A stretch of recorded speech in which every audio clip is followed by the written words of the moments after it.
You know, it's simply a reality of life that unfounded assumptions can paralyze us from taking healthy courses of action. Many, many years ago, when the United States of America was framing its governing documents, and they were writing the Declaration of Independence, one person who influenced it most heavily was Thomas Jefferson. Thomas Jefferson was enamored with the teachings of Jesus. In fact, he actually said that the morals of Jesus were the most profound, beautiful moral statements on the planet. He read them regularly. He embraced them fully. And he attempted to get others to understand and embrace that set of morality too. He loved the teaching of Jesus. But Thomas Jefferson was also a child of the Enlightenment. And as such, he believed that there was no such thing as miracles. That we lived in a closed system of time and chance. He was a naturalist.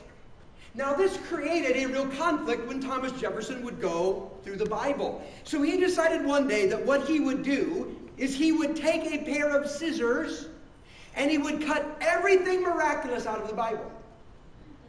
And the only thing he would leave would be those teachings of Jesus or those of the apostles that echoed the teachings of Jesus. And he created what is known to this day as the Jefferson Bible. It's a Bible with the teachings of Jesus, but with all the miraculous stuff left out. Now, those of us that actually believe in the inspiration of the Bible, we kind of listen to that and we bristle a little bit, don't we? We go like, oh, wait a minute. You can't come up with your own cut and paste version of the Bible. You can't pick and choose what you want to accept and what you want to reject based on your preconceived notions, based on your assumptions of what can or cannot be. And yet here's what I found. I found many other people who accept, largely at least, the Bible do the same thing Jefferson did on a practical level. We pick and choose what we believe God can do in and through us. We pick and choose what we believe God can do in our world based on our preconceived notions, based on our assumptions. You know what I wonder? I wonder if it's possible this morning that we are limiting God. That you or I might be limiting God in our own lives, what He wants to do in us, what He wants to do through us, because we live with assumptions that simply may not be true. The Spirit of God is going to come to our lives, the wild goose, as the ancient Celtic Christians called Him.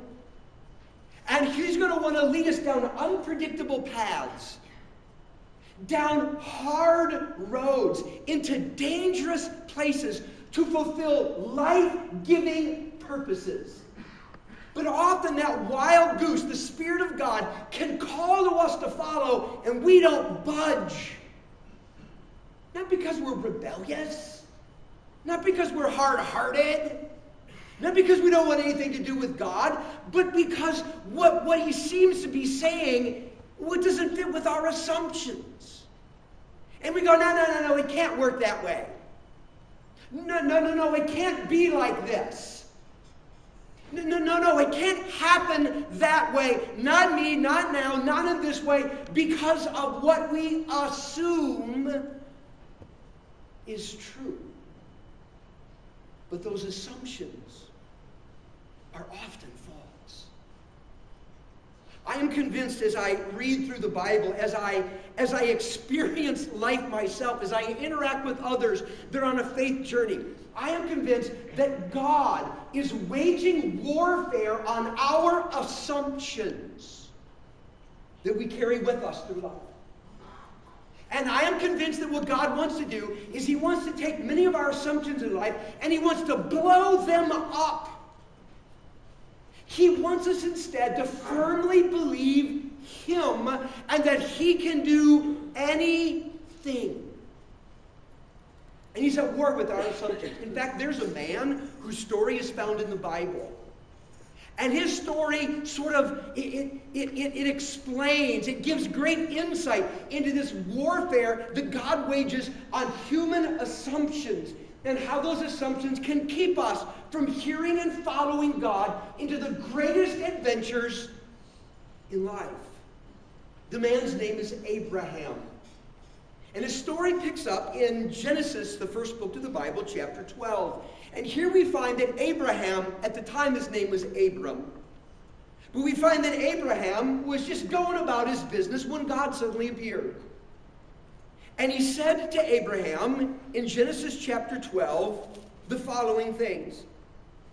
He said, I want you to leave your country, your people, and your father's household and go to a land that I will show you. I will make you into a great nation. I will bless you, and I will make your name great. And you will be a blessing. I will bless those who bless you. I will curse those who curse you. And all the people of the earth will be blessed through you. Now here's just a regular guy. And God shows up and says, here's what I'm going to do. I am going to make you the greatest nation on the face of the earth. And through you, I am going to bless, I'm going to improve the entire world. And Abraham is going, man, that sounds better than what I got going now. I think I'll take you up on that, God. And so he packs up and he begins to just follow where God is leading. And a real adventure ensued. We find Abraham going to different countries. We find Abraham in different difficult situations that God gets him out of. We find Abraham having to take a stand even to rescue some of his family members that were captured by a marauding band of travelers. It was really quite a ride. But, in Genesis 15, a new chapter unfolded. And on that particular occasion, God decided he was going to wage war on Abraham's assumptions. Assumptions that God knew, unless they got blown up, Abraham would never fulfill the purpose God had for his life. And so I want to take a little while and I want to unpack this little chapter in the life of Abraham that illustrates so clearly this war. Jeff, I'm going to have you back it up one slide, okay? Because from this story, we basically can gather three insights. And here's the first insight we can gather. God will challenge our assumptions. That's the first thing we find out in this little story. God will challenge our assumptions. You see, Abraham assumed that if God was going to make of him a great nation, and this great nation was going to bless and improve and change the entire world, then God must be going to build that nation through his servant, Eliezer. See, Abraham had no children. He was past 75 years of age. Now, I know some men that have fathered children when they're over 75. But his wife was over 65, and I don't know any women that have had a child past 65. Anybody here, just out of curiosity? No.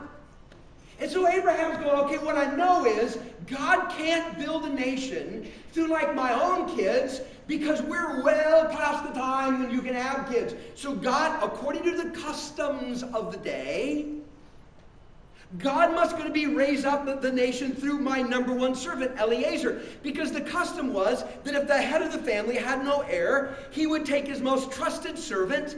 He would leave everything to the servant. The servant would carry on the legacy and the name of the family member.